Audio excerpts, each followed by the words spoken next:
예레미야서 29장 10절 13절. 여호와께서 이와 같이 말씀하시니라.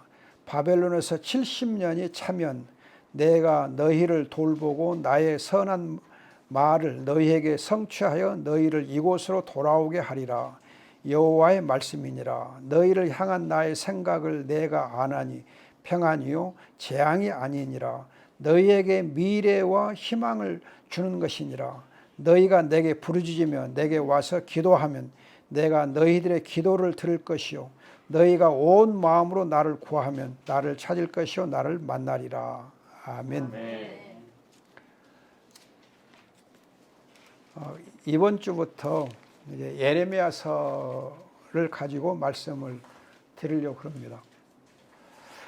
실은 예레미야서 1장 1절로 10절까지의 말씀으로 오늘 설교를 준비를 해 놓았는데 새벽에 갑자기 하나님의 말씀이 제게 임하여서 설교를 바꿨습니다. 그래서 새벽에 설교를 다시 준비했거든요. 오늘 설교 제목이 70년입니다. 여러분들이 기독교의 특성 중에 한두 가지를 먼저 말씀드리면 하나님에 대한 거가 특별합니다. 무슨 하나님이냐면은 하나님이 초월하신 하나님이면서 동시에 우리 가운데 함께 하신 하나님, 내재하신 하나님 그렇게 말합니다. 그래서 초월해 계시면서도 역사를 절대 주권과 초월해 계시면서도 한편으로는 우리 가운데 임재해서 계시는 하나님. 그래서 요한복음 1장 14절 보면 하나님이 육신을 입고 우리 가운데 임하셨다. 이거가 독특한 신관입니다.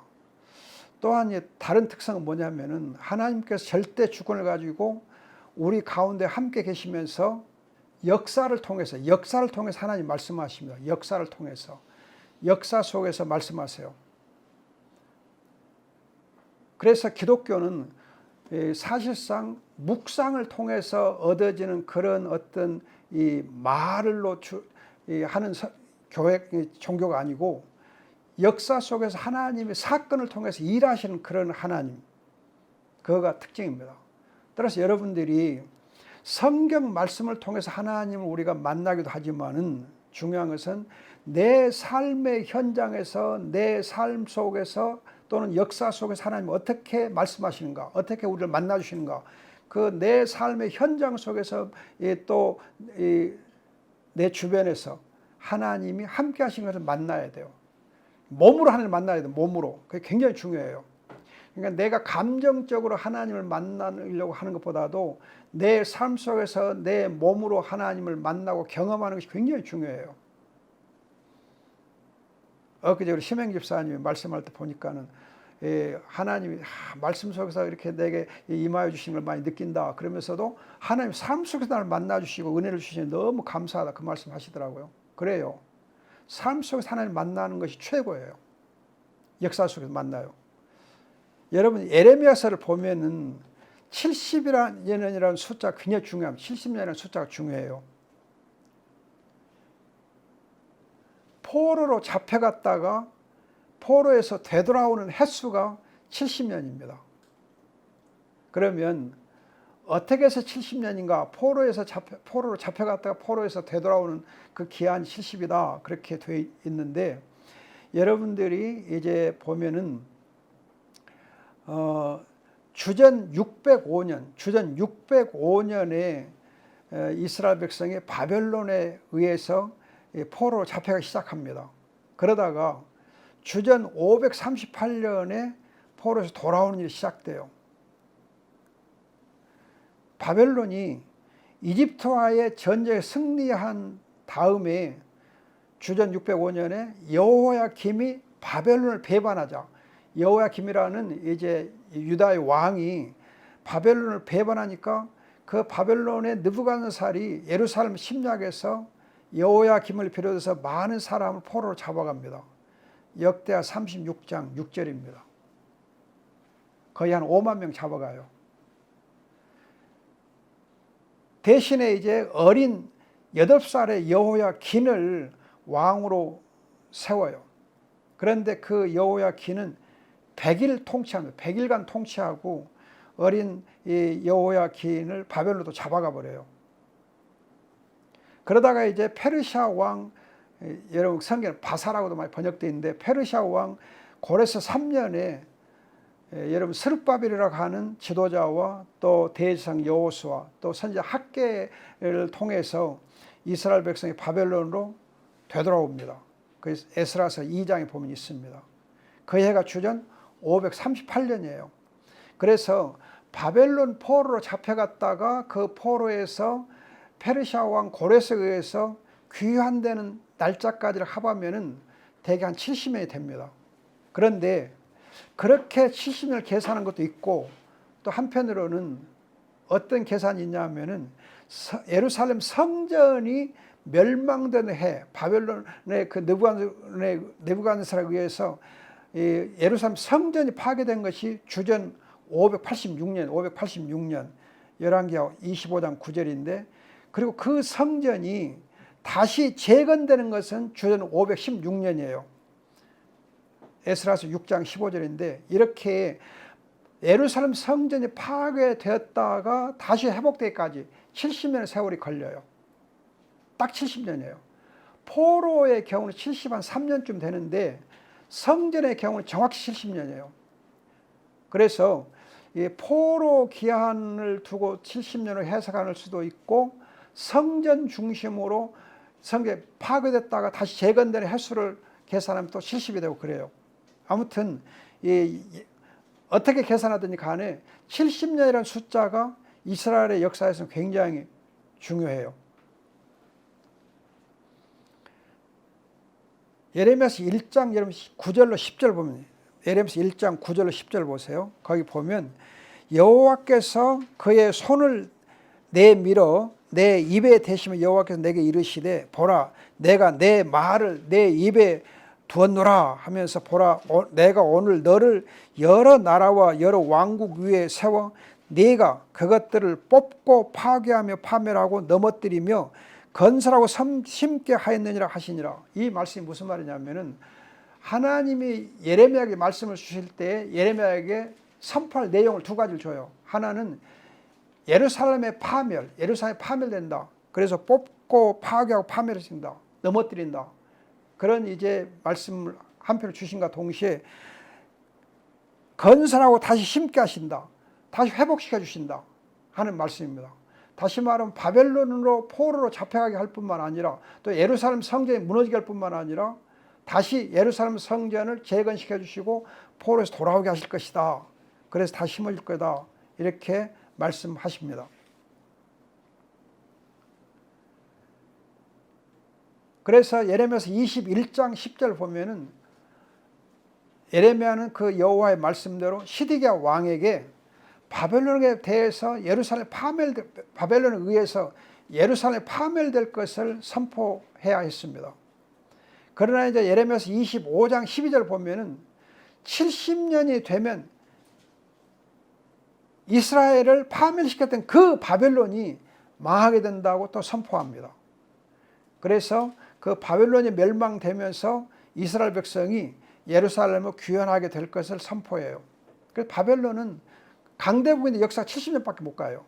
그리고 이제 하나님께서 바벨론을 멸하시고 이스라엘 백성을 다시 돌아오게 하세요.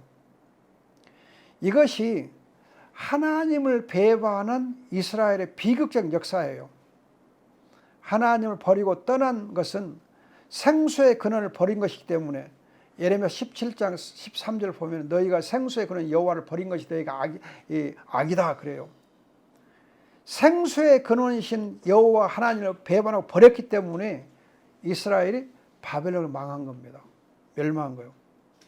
그럼 여러분, 이스라엘의 역사 70년의 숫자가 우리나라와는 무슨 관계가 있냐 그거예요. 우리나라 무슨 관계가 있냐. 그것이 포인트예요.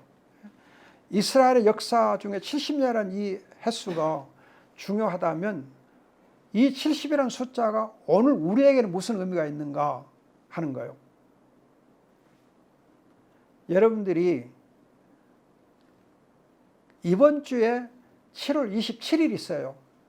7월 27일이 무슨 날인지 혹시 아십니까? 역사적으로. 70이라는 숫자와 관계 있어요.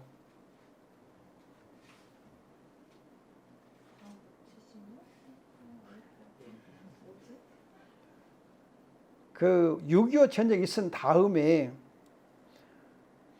휴전협정이 있는 날이 7월 27일이에요. 그래서 남한과 북한이 완전하게 분단의 국가로 고착된 것이 바로 7월 27일 휴전협정이 조인된 날이에요. 그렇게 해서 70년이 지났어요. 그러면 이제 많은 이제 학자들이, 특히 이 신학자들, 목사님들이, 기도하는 분들이 무엇을 생각하고 있느냐. 아, 예루살렘이 70년 만에 회복됐다. 그렇다면 이제 이 휴전협정 70에 되는 금년을 기점으로 해서 남북 분단의 비극의 역사가 끝나고 통일이 될 그날을 혹시 하나님께서 허락하실 것인가 하는 이 부분에서 관심을 가져요. 그래서 이 정전협정 70년이 되면서 통일에 대한 기대가 굉장히 지금 커져가고 있어요. 그래서 지금 북한이 굉장히 어떻게 보면 발악을 하고 있는 것처럼 보이는데 그 발악이 결국은 마지막 자기들의 파멸을 고하는 발악이 아닐까, 그런 이제 예상을 하는 겁니다. 여러분, 발악하면 무너지거든요. 그런데 이제 뭐 여러 가지 이제 상황들이 있어요. 보면은 그 지금 핵 실험하는 이 일을 통해서 요즘 여러분 우리나라 이렇게 뭐 국방장관이라든지 또는 미국의 무슨 합참 뭐 의장인지 누군지 하는 그런 사람들 입에서 북한은 종말을 맞는다, 그런 말 많이 하는가 하면은 지금은 사실 전쟁이 곧 터질 수도 있다, 그런 말들이 뉴스에서 막 나와요. 굉장히 심각한 표현들이 막 있더라고요. 전에 제가 말씀드렸던 백선 화산 폭발도 예측 가능한 거고, 또 지금 어떤 학자들에 의하면은 지금의 이상 기온이 100만 년 만에 경험하게 되는 기후다, 그런 말을 해요. 그래서 지금 어떤 데는 그냥 이 겨울에 그냥 혹한이 임해갖고 영하 50 몇 도, 그런가 하면 또 지금 그냥 폭염으로 그냥 어떤 데는 영상 53도, 그냥 50도 넘는 극과 극을 달리잖아요. 100도, 온도차가 100도나 돼요. 100도나 돼요. 이건 정말 이상한 거거든. 그런가 하면 지금 폭염과 또 폭우로 인하여서 얼마나 많은 피해와 재난이 지금 온 세계를 어렵게 하고 있는지 모르잖아요. 지구가 멸망되려면 순식간이에요. 북한이 또 이렇게 파멸되려면 그건 순식간이에요. 그래서 많은 분들이 기도하면서 예측하는 것이 70이라는 숫자가 굉장히 중요한 것 같다. 그런데 휴전협정이 조인된 그 횟수를 따지니까 70년이 금년이다. 그렇다면 하나님께서 뭔가 역사할 수 있지 않겠냐, 그런 기대를 하는 것입니다. 여러분, 우리가 어렸을 때 보면 우리의 소원은 통일, 뭐 그 노래를 많이 불렀잖아요. 꿈에도 소원은 통일. 그래서 제 대학교 다닐 때부터 항상 선교단체에서 했던 그 표어들 중 하나가, CC도 그러고 다른 UBF도 그랬는데, 성경 한국, 통일 한국, 선교 한국, 그런 말들을 많이 했어요. 성경 한국, 통일 한국, 선교 한국. 하나님의 말씀인 성경 위에 기초를 두고 하나님께서 이 나라를 통일시켜주면, 통일이 되면 선교 한국이 이루어진다. 그래서 성경 한국, 통일하고 선교 한국을 굉장히 많이 부르짖었어요. 그것 벌써 오래된 일입니다. 그렇게 계속 기도해 왔거든요. 그래서 오늘 말씀 보면은 29장 11절 보시면은, 여호와의 말씀이라 너희를 향한 나의 생각을 내가 아나니 평안이요 재앙이 아니라 너에게 미래와 희망을 주는 것이다. 하나님이 이스라엘을 향하신 그 생각, 하나님의 계획은 평안이에요. 즉 이스라엘 백성이 바벨론 포로에 돌아오는 거거든요. 하나님의 생각이에요.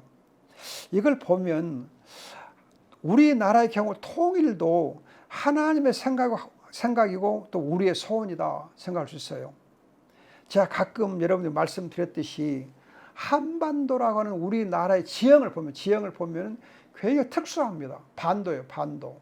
그래서 이 반도라고 하는 지형은 지정을 보면은 이 땅이 하나님이 없고 하나님 우리 배경이 되지 아니하고 그저 약소 민족으로 있게 되면은 강대국 침략만 받아요. 침략. 그래서 중국, 러시아, 일본에 이렇게 계속 침략을 받고 그런 참 비극적인 역사를 계속 와요. 그렇게 해서 그동안 우리는 너무 참 강대국의 싸움터 노릇만 했어요. 싸움터로서만 우리가 이렇게 참 서럽게 지내왔어요. 그래서 우리 역사를 보면 한 번도 침략 전쟁을 해본 일이 없어요. 침략 전쟁을 해본 일이 없어요. 침략 받는 전쟁만 했지 침략을 해보는 전쟁이 없었어요. 그래서 그 역사를 가지고 어떤 사람들은 스스로 위로하기를 우리는 굉장히 순한 민족이다. 착한 민족이다. 그래서 한 번도 공격적으로 전쟁해본 일이 없다. 고구려와 발해가 이제 조금 이렇게 영토 확장하는 일을 했는데 사실상은 우리는 침략 전쟁이 없었다. 그런 얘기를 합니다.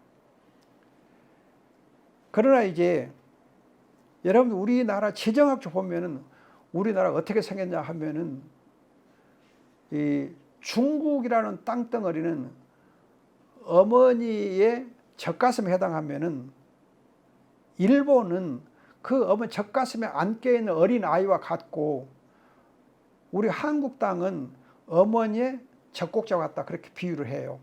그렇게 해서 정말 이렇게 어머니의 젖을 함께 먹고 마시면서 이렇게 할 때 세계 역사가 살아난다는 거예요. 그런데 지금 남북이 분단되어 있으면은 그 젖꼭지를 그냥 묶어놓은 거 똑같지 않아요. 그러면 젖이 안 나와. 빨 수가 없어. 그렇기 때문에 통일이 되어야만 젖이 전도를 하는 거예요. 그런데 참 안 좋은 것은 일본의 경우 보면은 젖꼭지 항상 물어뜯어. 아니 어머니 젖을 이렇게 살살 어루만 줘주고 이렇게 마사지를 해줘야 되는데 또 이렇게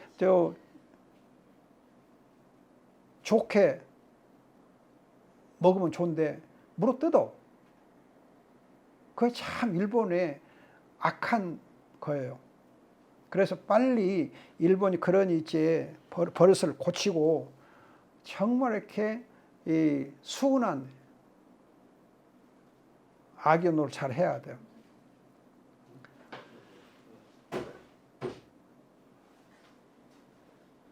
중국은 중국대로 정말 우리가 이렇게 함께 잘 살 수 있는 그런 이제 틀을 마련해 줘야 돼요. 그렇지 아니하면 서로가 다 안 좋아요. 그래서 지정에서 볼 때에 중국과 러시아와 일본과 한국이 서로 잘 화문을 이루고 서로 이렇게 손에 손을 잡고 하나가 될 때에 역사가 살아나게 돼요. 그게 한반도 지형이요. 그런데 이제 이 한반도가 이렇게 정말 이 강대국 사이에서 화문을 이룰 수 있는 역할을 하려면은 우리 힘이 있어야 돼, 힘이. 힘이 있어야 가능한 힘이 없으면 안 돼요. 그럼 어떻게 힘이 있냐? 우리의 막강한 배경은 하나님이요. 하나님이 절대 주권자 하나님이 우리의 힘이 되고 배경이 될 때 나의 힘이 되신 여호와여 내가 주를 사랑하다 그 말씀대로 우리 하나님 우리의 배경이 우리의 힘이 될 때에 우리가 세계를 향하여서 영향을 미칠 수가 있어요. 하나님 없이는 이스라엘 백성이 힘을 못 썼던 것처럼 우리도 하나님이 없이는 힘을 쓸 수가 없어요. 그런데 다행히 이제 감사하게도 역사를 보면 1907년 이제 이 목사님들이 처음 배출되면서 선교를 시작하면서 우리나라의 교회가 선교와 함께 시작이 돼요. 교회 역사가. 그러면서 오직 하나님을 힘으로 삼고 뻗어나가. 그래서 러시아로 중국으로 일본으로 선교사를 파송하면서 우리 한국의 교회 역사가 시작돼요. 그러면서 우리나라가 잠시 이제 일본의 통치를 받으면서 힘든 세월이 있었지만은 또 6.25 전쟁이 있고 많은 힘든 일이 있었지만 하나님께서 이 나라를 다시 세워주면서 선교의 부흥을 1907년에 시작했던 하나님 1970년대 와서 70년 세월이 흐른 후에 1907년에 70년대에 선교 항구를 이루어 주세요. 그리고 선교사가 막 파송되거든. 그렇게 해서 지정학적으로 볼 때에 우리가 정말 세계를 향하여서 영향을 미치고 있어요. 그러나 아직까지 이 분단 상태에 있기 때문에 힘을 제대로 쓰든 못하고 있어요. 근데 여러분들이 감사한 것은 정말 우리 남한의 교회를 보면 많이 신앙이 변질되어 있는데 북한의 지하교회 성도를 보면 굉장히 신앙이 참 연단된 신앙, 순수한 신앙, 거짓된 믿음이 그들 가운데 있어요. 대단한 믿음이 있어요. 북한 지하 성도들은 정말 그 신앙은 생명과도 같은 신앙이에요. 그 신앙이 다시 우리에게 전수가 되면은 우리가 회개하게 되는 거예요. 그래서 통일이 되어야 남쪽의 교회들도 변화가 돼요. 새로워질 수가 있어요. 탈북자들의 믿음을 보면 굉장히 참 좋아요. 귀해요. 그런데 탈북자들보다도 북한에 있는 지하소의 성도들의 신앙은 더 대단해요. 정말 순수해요. 그 신앙과 우리 남한의 교회가 서로 힘을 합해서 통일을 이루면 엄청 역사 이루어질 거다. 저는 그렇게 기대를 해요. 하나님 그렇게 역사할 줄 믿습니다. 네. 그리고 제가 가끔 또 말씀드렸듯이 대한민국의 옛날 이름이 조선이었잖아요. 조선. 그럼 조선을 한자로 보면 조자가 십자가 두 개에다 나리를 다를 합해진 거거든. 그러니까 날마다 십자가 붙잡고 복음 붙잡고 묵상하는 나라. 선은 물고기 어자하고 어린 양 합해진 거거든. 그러니까 물고기는 예수 그리스도 하나님의 아들 구주시다. 그 신앙 고백을 이제 대표하는 것이 물고기고, 그리고 이제 어린 양은 어린 양 예수님. 그렇기 때문에 조선이라는 이 나라가 어떻게 보면 굉장히 단어만 봐도 하나님이 특별하게 택하신 민족이요. 그래서 조선을 영어로 이렇게 음역하면은 CHOSEN 하면은 chosen people이 돼. 하나님 택한 백성이 돼요. 뭔가 하나님께서 우리를 향하신 뜻이 있다는 거예요. 계획이 있어요. 그래서 이런 하나님의 생각이 우리에게 어떻게 주어져 있는가, 그걸 생각해 보자는 거예요. 그러면서 통일한국, 선교한국을 우리가 꿈꾸는 거예요. 그러면 오늘 여러분들이 또 29장 12절에 보면은 너희가 내게 부르짖으면 내게 와서 기도하면 내가 너희들의 기도를 들을 것이다. 통일을 기도하는 것이 하나님의 명령이에요. 통일한국을 위해서 기도하는 하나님의 명령이에요.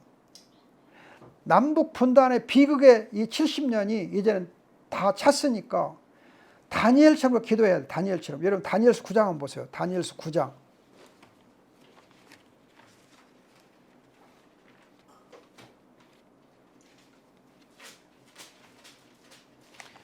다니엘서 9장 보면 정말 귀한 말씀들이 있습니다. 다니엘 9장 우선 1절 2절 보면은 메대족 속 아수에로의 아들 다리오가 갈대아 나라 왕으로 세움을 받던 첫 해 곧 그 통치 원년에 나 다니엘이 책을 통해 여호와께서 말씀으로 선지자 예레미야에게 알려주신 그 연수를 깨달았나니 곧 예루살렘의 황폐함이 70년 만에 그치리라 하신 것이니라.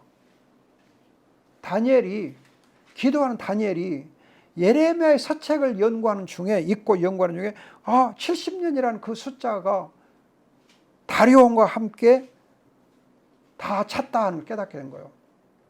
하나님의 생각이 이스라엘은 하나님의 생각이 이제 다 때가 됐다는 것을 깨닫게 된 거예요.